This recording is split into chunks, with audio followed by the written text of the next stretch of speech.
Are we starting, Aaron? Yes. No.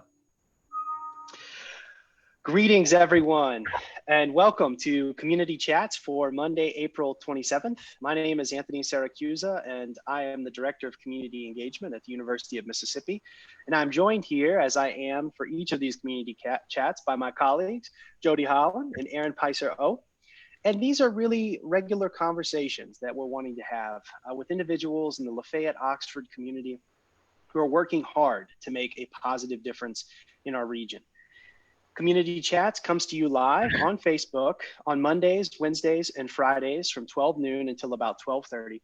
And our goal here is to elevate community voices and allow individuals who have been making a positive difference to tell their own story in their own words. Who are they?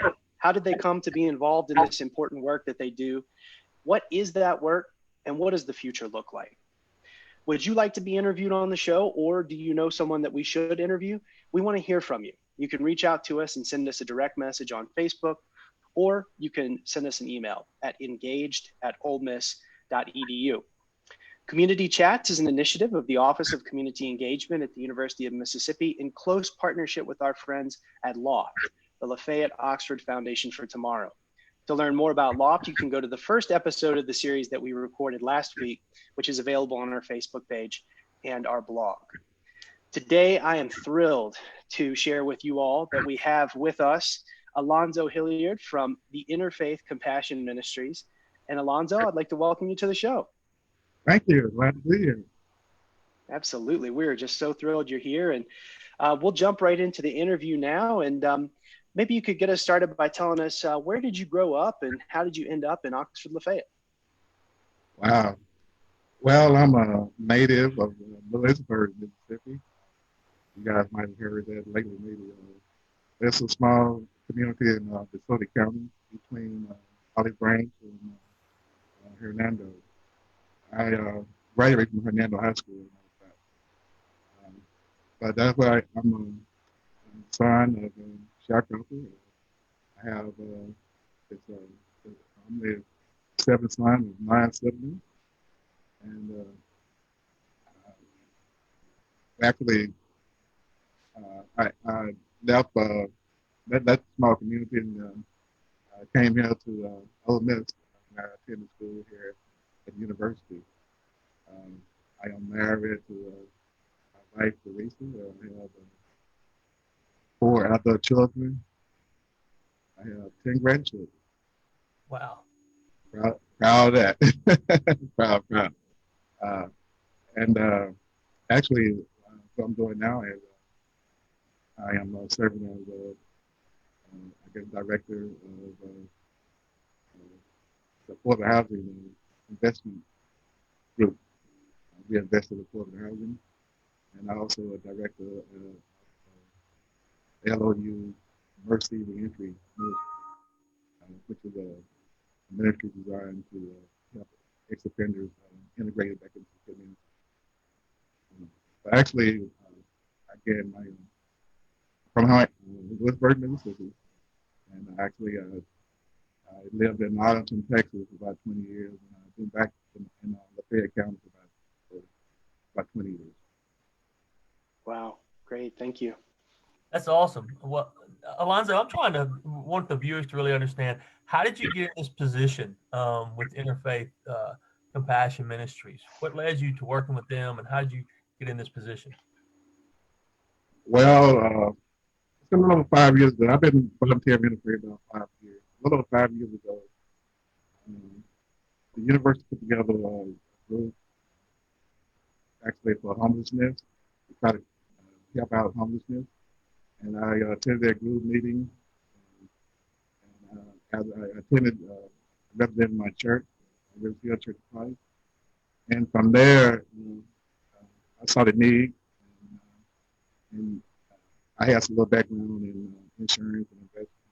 At the time, they really needed someone to help out in financial counseling, just somebody help out with people budgeting. And so I saw the need, so I started volunteering, and from there, once you see the need, just can't leave it anymore. So it's been great to help out, and that's been like it from this time. it's a need. Yeah, that's fantastic. Yep. And that is so much the progression it takes for many of us. We start volunteering and we discover work that we care about, and it takes us more and more deeply into it. Thank you so much for sharing. Can you tell us a little bit about the work of Interfaith, the mission, what you do, what the organization does? Well, actually, our director is Ms. Nina Wiley. She's a very, very caring lady. You might know Interfaith been around since 1999, about 20 years. But what we do there is we have individuals and families with their basic needs, shelter, utilities, food, transportation. That's basic needs that individuals have when they're going through crisis. They're going through crisis situations. Interfaith step in and help them out. It's made up of a little over 30 churches that donate to the cause. And I guess the main contributor would probably be United Way. Those are the biggest contributors. We have a lot of individuals as well. Individuals that they donate as well. But those are the main contributors. But we try to assist people with basically that we find a lot. There's a big need for it in this community. Wow. Thank you. Yeah, it's obviously such a critical need during most times of the year, but especially right now, I can imagine that there's some folks who are probably really needing the services of Interfaith at the moment. How have you kind of pulled together a team, Alonzo? What does that kind of look like, and who all contributes to this mission of the nonprofit? You mentioned kind of working with congregations. How does that work? What does your team look like? Well, actually, the team itself is board members and volunteers. For example, I volunteer on Thursday morning. The three of us. If they don't mind, we put sharing the name, Dr. Ernie Holland, we volunteer on Thursday morning. What the individual family might do is come in and they have to have an appointment first. They'll come in about appointment. They come in and we'll sit down and interview with them, find out the needs, and find out if we can help them or not with the needs. And we approve it and invited with sometimes we'll interview and we can help with this right check and to the person, to the I guess the facilities or whoever the need goes to, where the utilities or where we'll write the check to that individual to that business. We don't write any to individuals. So that's basically how we're set up. We're just coming in and offer and I do what we can. Sometimes we try to help at least 10 families per day. Wow. Sometimes we run out of money, whatever, but just try to do what we can. Wow. Yeah. That's amazing. Well, Alonzo, you talk about helping individuals coming in and doing the interview. Are there other programs that the nonprofit offers right now, or is that the primary mission right now in programs is helping with needs? And then, and with that, what needs are you seeing in the community? Yeah. Actually, the need, I really basic need, but the first question I'm going to share, we also have we have a Thanksgiving dinner, we have a Christmas story. You might hear a Christmas story. Christmas story. We have school supplies. We have children clothing. We adopt children, we adopt families. We help people with, after we have homeless, and we put them up in the maybe whatever we try to do with them. We also have to feed them before we get them certificate to go get food from different places.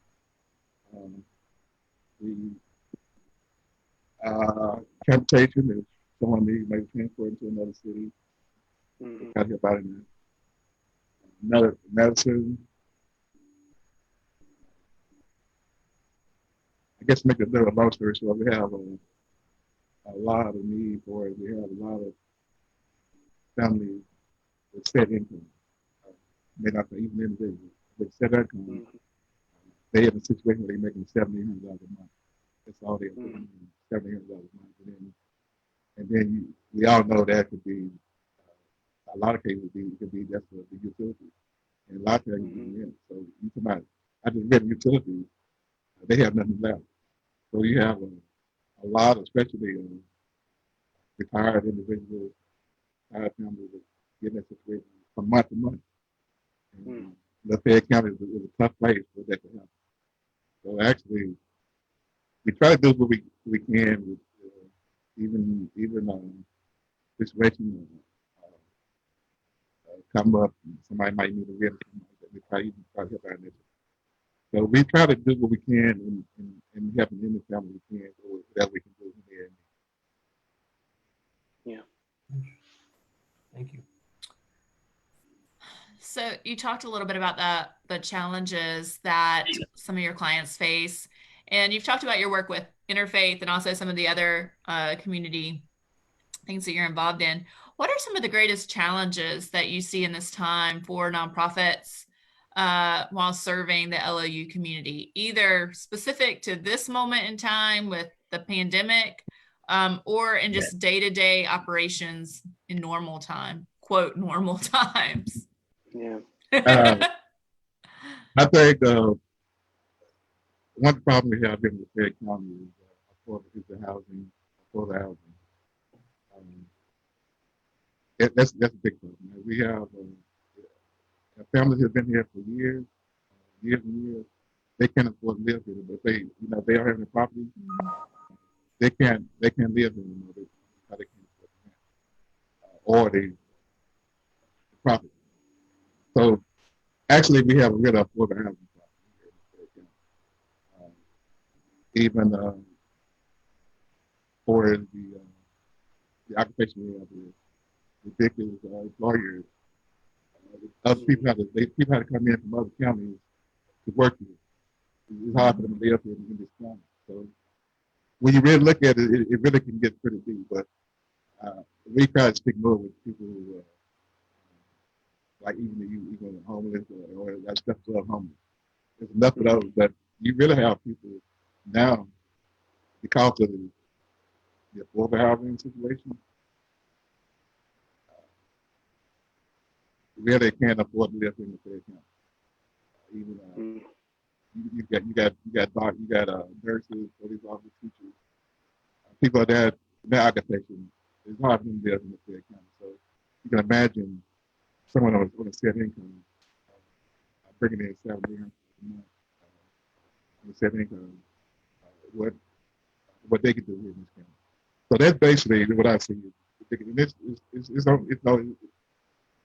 That's the need, really, from month to month. And then, like even Interfaith set up to help once every 6 months.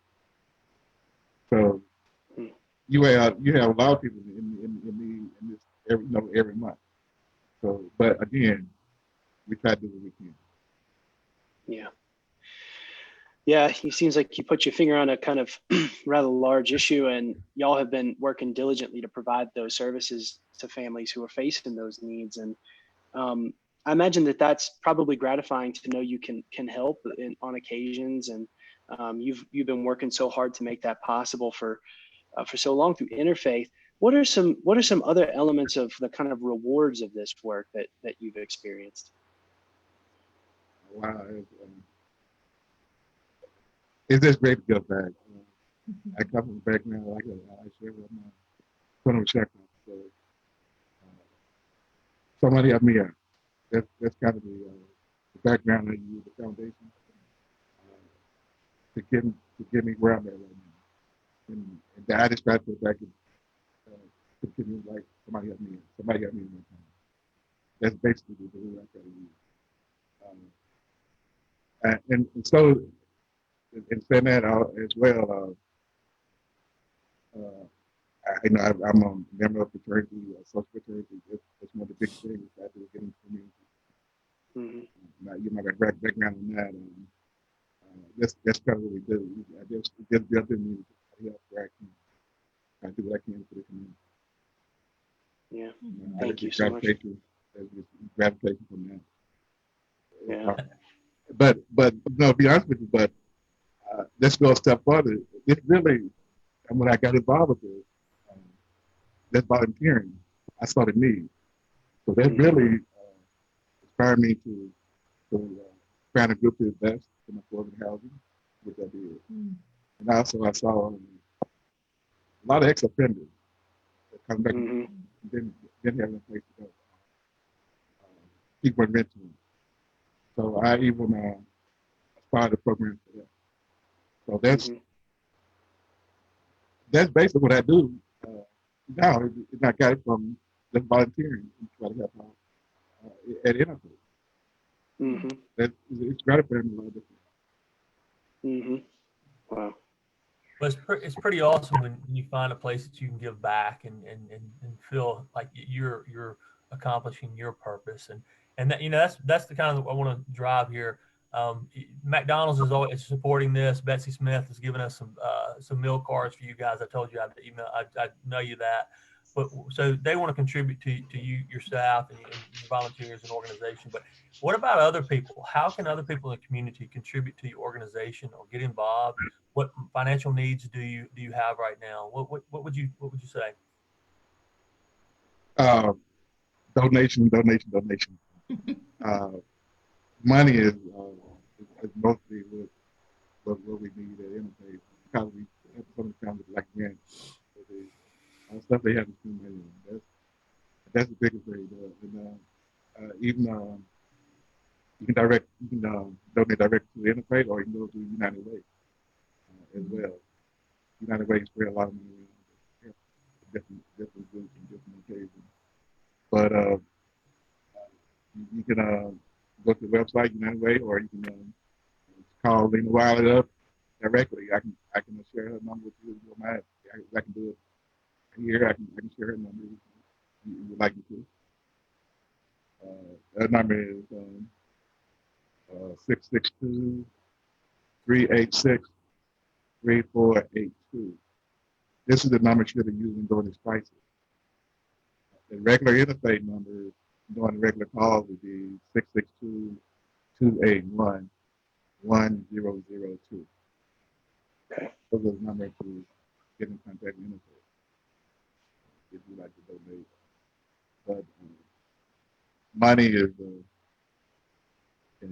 main thing that is really. Yeah. Well, thank you so much for sharing those. We'll put those in the comments of our feed so our listeners can be sure and have those for their easy reference. So, Alonzo, we're going to give you a minute to say anything you want to say to the citizens of the LOU community, whoever is watching today. What message would you have for them in this season? What would be some last words that you want to share? I guess I would like to say, for the last 20 years, this community has really been a really great community for taking care of his own people, donating to Interfaith for 20 years, and it seemed to be getting better, and doing. We really appreciate it, but the need is so great. We have so many people, so many families, so many people that serve that our senior citizens who just making barely making $890 of medication and this kind of stuff. We got so many in that group that need help. So whatever you guys could do, whatever you can continue to do, we really appreciate it. And, thanks again for what you already did. Wow. Well, Alonzo, this is such an inspiring time that we've had with you, and just hearing your personal story and how you found a way through volunteering to give back. the many ways that you all at Interfaith are helping out with basic needs, whether it's from medicine to housing to rent, utilities, or children's clothes, school supplies. It's just been phenomenal. And I know it's been inspiring for me to kind of hear your story. And I'm so excited to work with you in the months and years ahead. And in particular, as we move through this recovery, I think the work that Interfaith is doing is going to be more important perhaps than ever before. So thank you for doing that. And thank you so much for being on this call. And as Aaron mentioned, we'll make sure to post the phone numbers that you shared in the comments. So for all of our listeners out there, if you want a way to directly support some of the folks who most need it in LOU, Interfaith Compassion Ministries is the way to go. And one of our number one partners, United Way, has been one of their number one partners as well. And so they need us now more than ever. So Alonzo, thank you for everything you've done in the community, and thank you for being on Community Chats today. Thank you guys for even doing this. I really appreciate it. My pleasure to be here. Absolutely. And for all of our listeners, thanks to you all for tuning in. And we will be back on Wednesday at 12 noon with John Cohn from the Pantry. In the meantime, please like this post, like our Facebook page, share some comments, let Alonzo know that you really appreciated all the stuff that he's doing. Share some love through your comments on our page, and share this feed live with your friends on your own Facebook page. Stay tuned, stay engaged, and we'll see you on Wednesday. Thanks, y'all.